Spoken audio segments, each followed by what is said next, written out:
Phillip Mize, you are the CFO at Happy Hiller, a ginormous company. I can't wait to talk to you, but we are going to start this podcast the way we do every single one, which is how did you get into the trades? Good morning, Jackie. Good to be with you. After a number of years in distribution and light manufacturing, I joined Bill Haslam's team when he was elected governor of the state of Tennessee to run operations for the state's Department of Revenue. And near the end of the first term, I was contacted by Jimmy Hiller's first cousin, a very successful business owner in his own right, who I had met a couple of years before that. He was aware of Jimmy's business. It was growing rapidly. He was looking for a CFO with operations experience. He did the matchmaking, and here I am today. Oh my goodness. So started off in state government, which is something that we're going to get to in a little bit, because as a sidebar, I absolutely love talking to folks who have unique origin stories when it comes to the trades. So I love geeking out on that. But so you got introduced to Jimmy Hiller, you joined the team. How did you get to become CFO? Is that the title that you started with? Absolutely. Was hired as the CFO initially at the beginning of 2015, but also to provide executive leadership over our IT groups, call center, and internal operations. So yes, same role from the start. Oh my goodness. And how many years has it been, by the way? Yeah, 2015. So almost 8 years now. Time flies fast when you're having fun. Totally. So Happy Hiller is a giant organization. I alluded to that too at the beginning. So for anyone who doesn't know, can you please share a bit about the company? The company has experienced really explosive growth. We are 10 times the size right now that we were 15 years ago. In fact, we've doubled the size of the company since I arrived nearly 8 years ago. For those that don't know, today we operate out of 17 physical locations in 4 different states with more than 825 employees. No, just a small little operation, just a small little mom and pop. A small mom and pop shop, just trying to make it. Exactly. Oh my goodness. So you've doubled since you've grown. That had to have been incredibly exciting, but also I imagine a lot of scrambling and a lot of you putting together new workflows and fine tuning the operations to accommodate for such massive growth. Yeah, and the growth has come organically and inorganically. No question, same store sales are way up with the growth and population growth in the markets we represent, but also through acquisition. I believe we just completed during my tenure the 10th acquisition, some small, some large, since I started. Awesome. I may want to pick your brain about acquisitions if we have enough time at the end, just as a heads up, because that's one of my favorite topics. But I know you're a financial expert technically, right? Your title is CFO, but you do have a love of operations and building a great team. Can you talk to me a little bit about that? Most of my career has been in operations. Candidly, I've never really liked the day-to-day monotonous grind of accounting, but it does come fairly easy for me. And it's a great foundation for understanding business. Team building and personnel development has always been what it's about for me. In fact, even in my government days, I led the state's recruiting task force. We were thousands of employees short of what was needed to run the state. And perhaps even more important than that, we didn't have the top-notch talent personnel. So what was really difficult there was overcoming the relatively low pay in the public sector versus the private sector. So we couldn't just go out and buy the talent. Wow. And I want to just call out that not having a lot of budget, not having a really high budget being in the public sector, and then also not having access to the top talent that you can get as within the private sector. Give me an example of how you overcame that. We had to vary our hiring strategies in a lot of areas and not just, avoid accepting that we weren't going to always hire people that are going to stick with the state for 30 years. I used a crass slogan at that time that we had to rent thoroughbreds versus buying mules. But for example, in one division, I had a team of more than 500 auditors, but we were severely understaffed, which was critical for the state because these folks typically produce 10 times their salary and revenue. So I had an idea and brought in the largest regional and national CPA firms in the area and convinced them to join a program whereby we would hire college graduates train them for 2 to 3 years, and then make that pool available to them for hire. So at that time, and I'm sure it's the same today, the largest CPA firms wanted top of the class college graduates, the 3.5 to 4.0 GPA students, which left that next layer out. So we targeted that layer coming out of school, the 2.75 to 3.5 GPA students, and then prepared them for the higher paying private sector jobs that they weren't initially a candidate for. We effectively used that story as a recruiting pitch when we were in the schools, and it has been and continues to be very successful for the state. Yeah, I mean, I'm hearing that now. And by the way, I have a physical aversion to all things accounting and finances. It just does Sometimes I not do vibe. too, Jackie. It does not vibe with me. But I love that you established that program because let's face it, not everyone is great at school. That's just the way things are. And I love that you created a pipeline for students who weren't able to hit that top tier GPA in school, but you're able to give them a pipeline. It's like, okay, you know the basics. We're going to fine tune you, turn you into those thoroughbreds, and then we're going to set you loose on these really prestigious firms. And in the process, you're going to give back to the public sector while you're doing it, which I think is actually really lovely. Yeah, I remember an old phrase. We were talking to some fellow cabinet members, and they said, you really want to train these folks and then they leave. And I said, well, what's the alternative? We don't train them and they stay. So it was very successful, and the firms liked it because they essentially were hiring people that could hit the ground running as auditors, which of course is important to firms as well. Awesome. Also, I just, my jaw dropped for anyone who's not watching the video when Philip mentioned that these auditors would produce 10 times their salary. Just incredible. So, And obviously the reason for that, as you might imagine, there's a massive tax gap in the country, both federal, state, and local levels, meaning tax due versus what's paid. And so I know not always a welcome sight, but to get taxpayers to do what they should be doing, they were able to produce quite a bit of revenue for the state of Tennessee. I set you up as someone who works in the private sector now to answer reflect on a difficult comment I made, and you walked that line perfectly, Philip. You are a professional for sure. So I'm so happy you shared that example because one of the top themes that comes up on this podcast is I can't find the right people. I can't find the Right. right talent. I can't find what I'm looking for. And I know that Happy Hiller has really worked on growing talent. That theme of training people to be the best they can be has been something that's been prominent within the company for years now. So, and I know one of those elements was purchasing a training school to grow your own tech. So how has that worked for the company so far? And were you instrumental in kind of bringing that model over when you joined? So back in 2014, Hiller purchased a training school to grow our own technicians. Uh, Back then, we recognized that as there is today, Jackie, there are more folks exiting the trades than entering. So we had to develop a strategy of growing our own to fill the pipeline. When Total Tech, and that's the name of our technical training school, was purchased from its founder, Don Miller, the original intent was for it to be exclusively used to train our own personnel. And while that's still a major initiative for us, it's also a commercial training center open to the public. The school, and I would encourage anyone, if you ever get a chance to come see us, please do that. But it's still led by its founder, and they've been through amazing technological innovation over the years. It's an impressive institution that has been absolutely awesome for us. That's great. And so this happened in 2014, about a year before you joined. When you Right. saw that that they had this pipeline through their training school, was that something that made you really excited about the job? Absolutely. Because I had been through something similar in a previous distribution company where Class A CDL drivers, very, very comparable to our business, were relying upon technicians.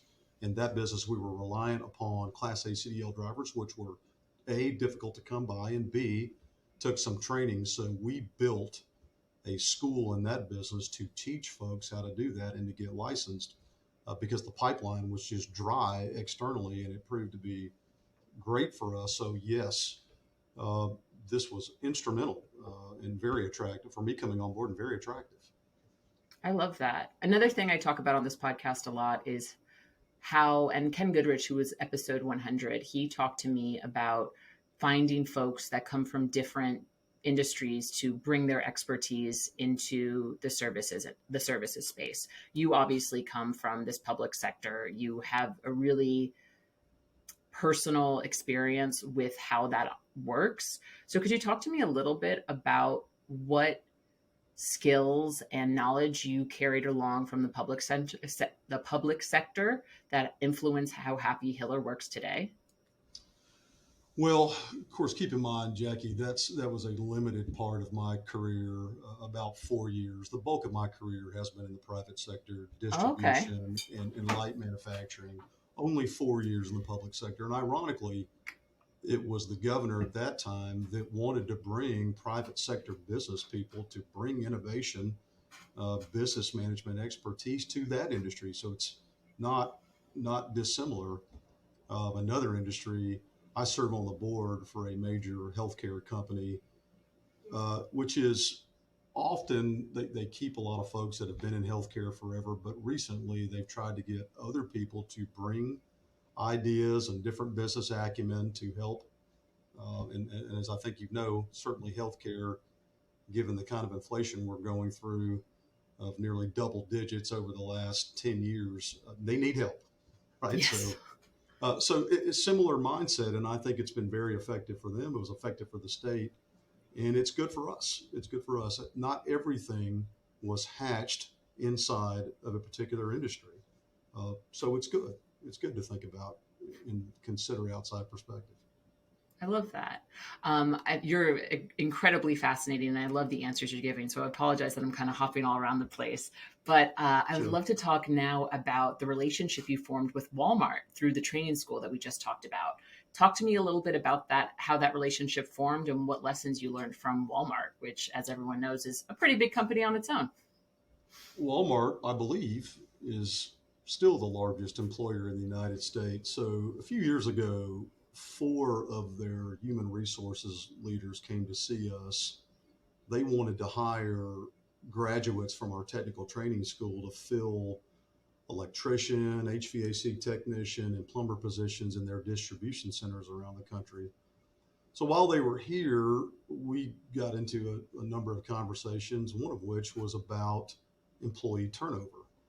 And I asked them about that. Tell me about employee turnover. And they readily had statistics about these jobs. And by the way, they employed between 6 and 8,000 of tradesmen in these distribution centers. So a massive employer. But anyways, they told me about their their employee turnover rate, which was below 10%, which is remarkable in this industry. So, first question: how do you do that? How are you able to sustain a workforce with this kind of very low turnover?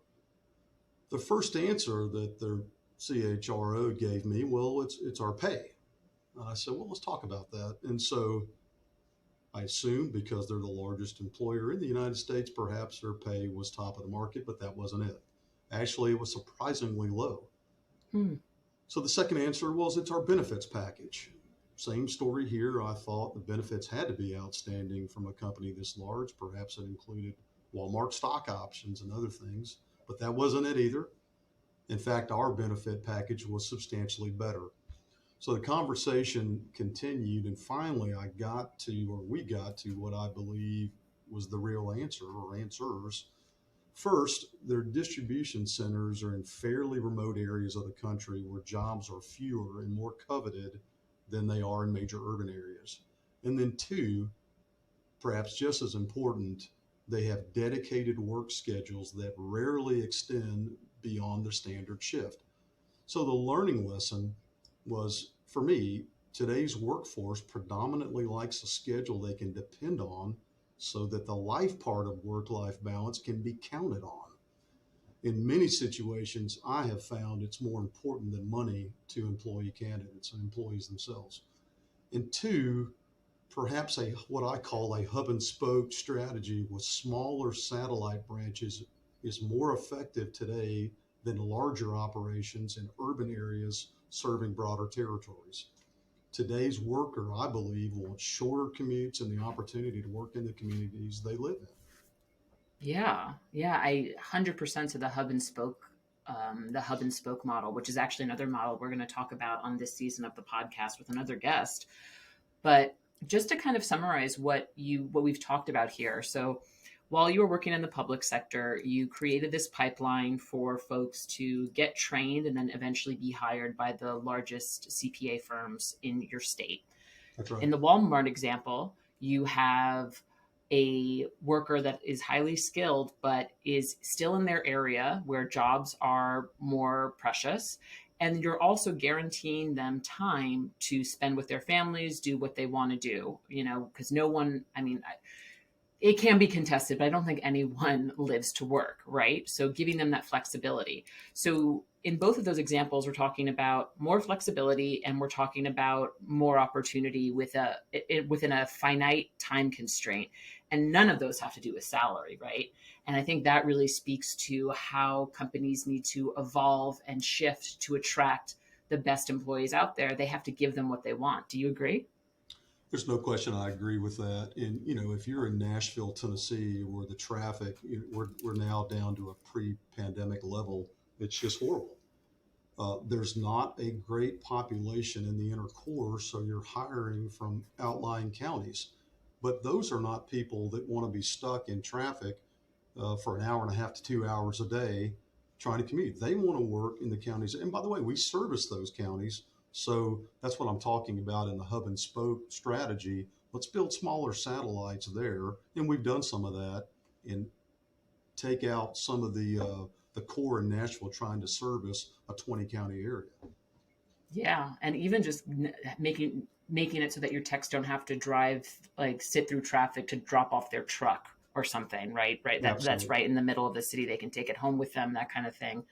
Um, and boy, let me tell you, Los Angeles has also returned to the pre-pandemic traffic, and those first few months of the pandemic, that was the one silver lining. That was the one silver lining. Well, for those of us that never deviated from the come to work schedule, yes, I did enjoy that part of it. And that is completely over here in Middle Tennessee.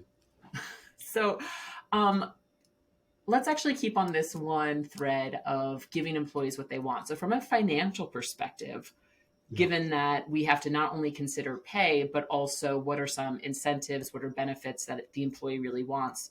From a financial perspective, what does it cost to build and retain an excellent workforce?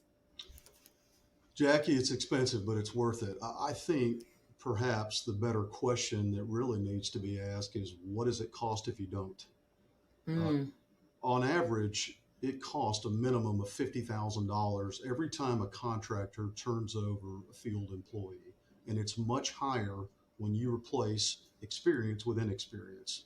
So there's a lot of the cost that's hidden and difficult to measure, including callbacks that are created by inexperienced personnel and the impact on your brand in the marketplace. I have talked to so many employers that hire under pressure and desperation, and when they do so, they make mistakes. They don't check references, they don't thoroughly vet the candidates, and therefore expectations are not clearly understood from both sides, the employer and the employee candidate, which inevitably leads to termination. Building a team is hard and it's time consuming. You must be a constant recruiter and you must have something to sell. And we talked about that even in the state days, selling a potential jump from government service to the private sector and more money. And while I think some things have changed over the years, the one constant that I see is that employees want to work for someone that is genuinely interested in their development and prosperity, which makes management structure of your organization critical. My biggest failure, candidly, building a team was a time when I constructed a particular division I was responsible for from the bottom up.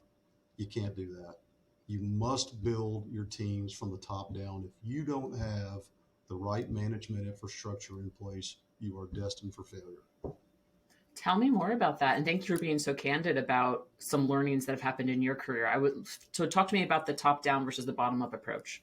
Yeah, and so in the example that I gave you, again, a fairly large division, I had an inadequate leader that clearly needed to be replaced. And as we were bringing in better candidates, revamping the training process, hiring plans, et cetera, the folks were coming in. It was looking good. However, you leave and you turn these folks over, these employees over to bad leadership. What do you think happens? They want to leave, and they did leave. So I didn't understand that at first until we finally made a change at the top, and then everything started to click. You've got to have that in place first, or you're in trouble, right? So that's the way I view it today. I don't think about gaps in any division, whether it's our call center or field operations. It's got to start. Do you have the right leadership in place? Is this a person that people are going to want to work for? If you don't, you are spinning your wheels and likely hiring candidates and won't be with you for a long time anyway. So that's what I mean by that. Make sure management leadership is in place that can retain these folks first. I 100% agree. And as you were talking, I was putting what you were saying through my personal lens at ServiceTitan. I say this, he knows this already, but Scott Goldman is my current manager. He's the head of content at ServiceTitan. And I love working for him so much. He's an incredible leader. He always shares a vision, incredibly gracious. And part of one of the reasons I love to come to work every day is because of him. And I think it's so, we oftentimes overlook that, but you spend upwards of at least 40 hours a week at work. You want to make sure that the person you're working under has got your back and is inspiring you and is helping shepherd you to the next place you want to be, whether that be I'm chill, just being a service technician and chugging along and doing repairs, potentially doing installs, or maybe I want to grow into a management level. And how can you help me do that? It's selling the pitch, it seems like, of how are we going to support you in the next step you want to take in your career, in your personal life, what have you. Well, and of course, it starts with knowing what that actually is. And I think you have a lot of employers that aren't having those conversations formally during performance reviews or otherwise. They don't know. They think there's an old school expectation someone's going to come in and answer the phones, be a call center representative or a field technician in the same truck for 40 years. And that's just not going to happen. So, first, it starts with understanding what it is so you can help people get to where they want to go. You do that, I think all of a sudden your employee retain percentage just goes through the roof. Your teams get better. Absolutely critical. Hank, that's wonderful. Oh my gosh, I have so many things I want to ask you. But that's how I know it's a mark of a good interview. I'm like, oh my goodness, I want to ask Phillip so many things. I want to hear though about how you guys work with folks in the military, because I know you have a bit of a military pipeline as well at Happy Hiller. So can you tell me a little bit about that? Yeah, and that's especially personal for me. My dad is retired military, spent 30 years in active duty, retired at Fort Campbell, Kentucky. So we built a formal relationship with the U.S. Army, initiated by one of our former HR employees several years ago, and that allows for soon to be discharging active duty military personnel to train with us the last few months of their active duty tenure, preparing them for a post active duty career. It has been tremendously successful for both the soldiers and the companies that have hired these folks. So selfishly, we try to hire as many as we can when they're graduating and discharged, but often if we can't, because they want to relocate back to their hometowns, we reach out to contractors in those markets and help place them. I love that. We had a guest on quite a few episodes ago, Eric Knack from Isaac, and he is former military as well. And believe I asked him this question, so I'm going to ask you this question as well. What do you think it is about outgoing soldiers and folks who have military experience that make them excellent at this industry? I think I used to say this about different industries, but especially this. We're a process business with a set of routines that need to be followed on every service call, on every call that's answered in the call center, in every installation. In our experiences, these are folks that they're well trained, they're well disciplined, and they follow instruction and guidance to the letter, which means there's a lot less opportunity for failure. That's simple. I 100% agree with you. And I also I love it when I hear about companies that are giving back to returning soldiers or outgoing soldiers and who are supporting them. I think that's wonderful because I think we need to do more to integrate our troops into everyday life once they retire. So I'm very happy to hear that Happy Hiller does that.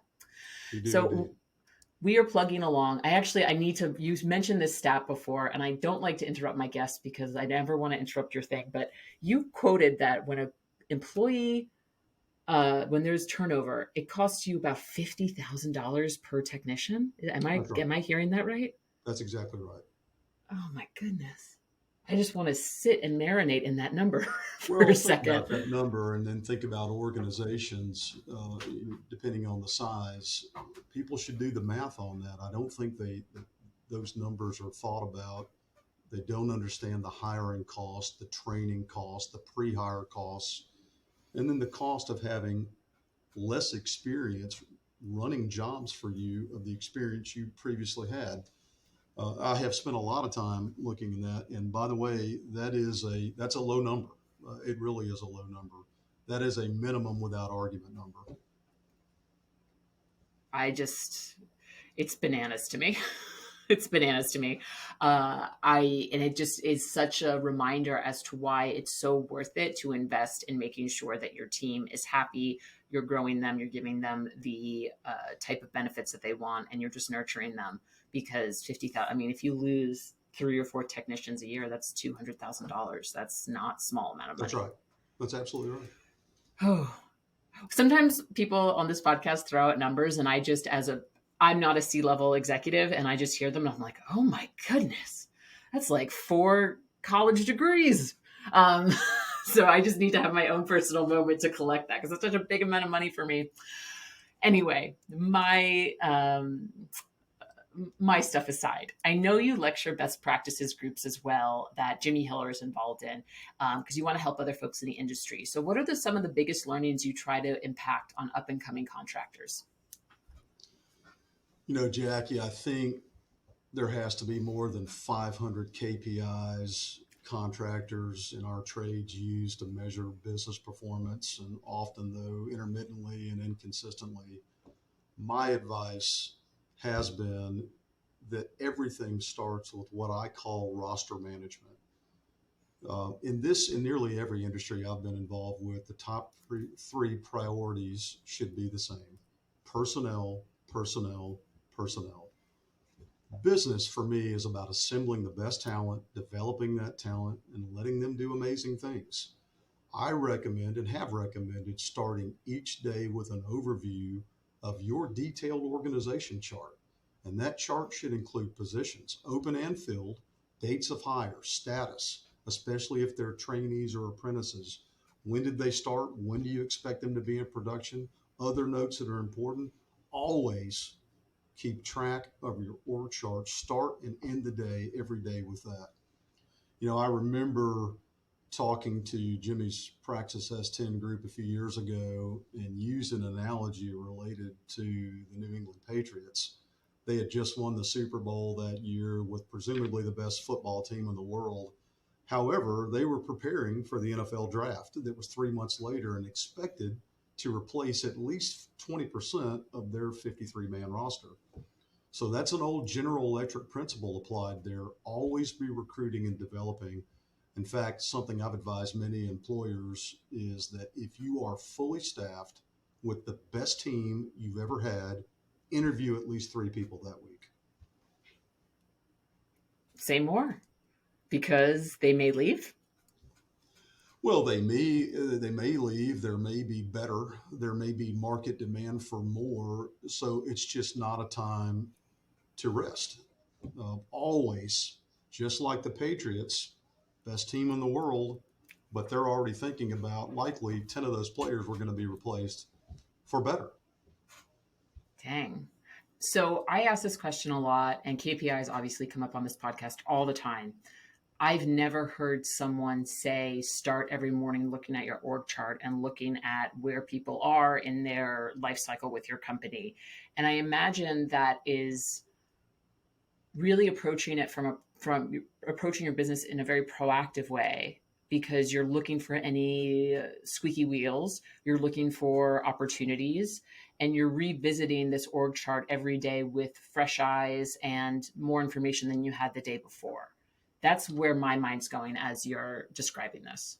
Yeah, and it's a little bit different depending on size, of course, Jackie. If it's a sole proprietor that's got one employee, it's probably not relative. When you're getting to 50 employees, and certainly at our level, approaching 1,000 uh, in divisions all over the Southeast, you've got to pay attention. We have a lot of people incoming into the system that are in different stages of training.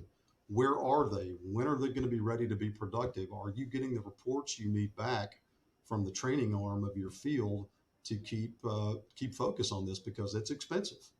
Um, you have to understand where you're going to be at certain points in time to meet market demand, to meet budgeted demand. And to me, this is the best way to do that. Wow. I 100% agree with that. And sometimes I really fail as an interviewer when my interviewee is just laying down some serious facts. But I remember what I was going to say. And that's why I'm an excellent host, because I can vamp while my brain is churning. um, you mentioned acquisitions. So when we talk about how personnel is so important here, right? How it's so important to know what your employees want and how those challenges just grow and grow as your roster becomes larger and larger. Talk to me a little bit about how you integrate acquisitions into the existing Happy Hiller machine and how that works from a personnel standpoint. I think it's important to look at this at the onset.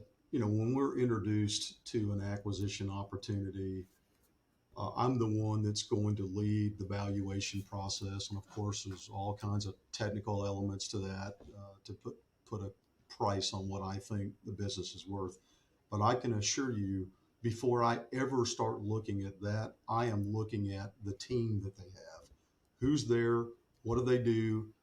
Uh, Now, I quickly move to their customer list and what's the value of that also. But I promise you, each time I want to see tenure, capabilities, detailed information, because as important as anything else to include that customer list, we're buying people. We're buying expertise in a marketplace. And if I look and you've hired, it's a 25-person organization and 90% of the teams have been hired in the last 12 months, that has much less value, real value and intrinsic value, than an organization where I look and the majority of the team has been there more than 4 years, for example. So very, very different. That's where I start. Got it. You Got it. you ask about integration. Uh, Mm-hmm. that is it's interesting that we try to have a blueprint for that, but it's never the same, because there are market dynamic differences, ownership differences. We've gotten better and better with that. Oftentimes we are bringing in the team to our organization even before the deals close, to make sure they get as acclimated to us and have realistic expectations on the front end. So, and the good news is, because of our size, more often than not, we are bringing better for them, better opportunities, often better compensation, better benefits, better training platforms. So for the most part, other than perhaps working for a small family held business where you're interacting with 10 people every day instead of hundreds, some people don't always like that, but for the most part, it works in their favor. Awesome. I love that you're a CFO, but for the last half hour or so, we've talked about team building and how important personnel is, which just really goes. I mean, it's so crazy. Every episode I do of this podcast, it always comes down to culture. It always comes down to team. That's what makes a successful business. And so I'm glad Absolutely. that you, who, but for all intents and purposes, is very much the finance guy. You're like, let's put KPIs and numbers aside for a second. Let's focus on what's really important here, which is our team. Putting on your CFO hat for as we get to the end of this interview, what's one financial best practice every contractor should abide by? That's hard to single out, and I've talked about many of these with different groups. So maybe I'll talk about two. From a technical perspective, when owners or business managers are reviewing financial statements, I suggest start with your balance sheet, then your cash flow statement, and then finally your income statement. Most do the opposite, and they start with their income statement. I teach, especially with the internal team here, that the best way to ensure accurate financial statements is to have your balance sheet, each item in that, independently supported, meaning that every item reconciles to an independent schedule. For example, cash to your bank statement. If you do that, your income statement will be correct. To me, that's accounting 101, not taught in schools, but unquestionably what is learned after you graduate. And then second, focus on your core business and limit reporting and information flow to exactly what you need to run the business. I see so many business managers today, even with ServiceTitan reporting, they've got scheduled, 50 reports coming in. It's too much to read. What do you need? What is at the core so that you can make great business decisions and act on it and get rid of all the noise? Maybe when you get to the point where your core is rock solid, you can start getting higher up into the tree, but focus on the core and limit data flow. I 100% agree with that. I think too much information could be overwhelming, and you're just freezing. You don't know what to do, right? That's right. That's right. And people get lost in it. And it's so difficult. I tell people, I had someone ask me yesterday about different information that they wanted. I said, great. What are you going to do with it? If you have it, how are you going to act on that? How will this help you make decisions as a manager? If you don't have a great answer for that, I'm not sure it's worth the investment, right? So my general philosophy about that. You've got some excellent philosophies, Phillip. You got some excellent tips, and this conversation flew by for me. So thank you. In your opinion, who else should I have on this podcast? Who else in the trades or maybe out of it do you think has a great story or great lessons to share? Really good question. I have two.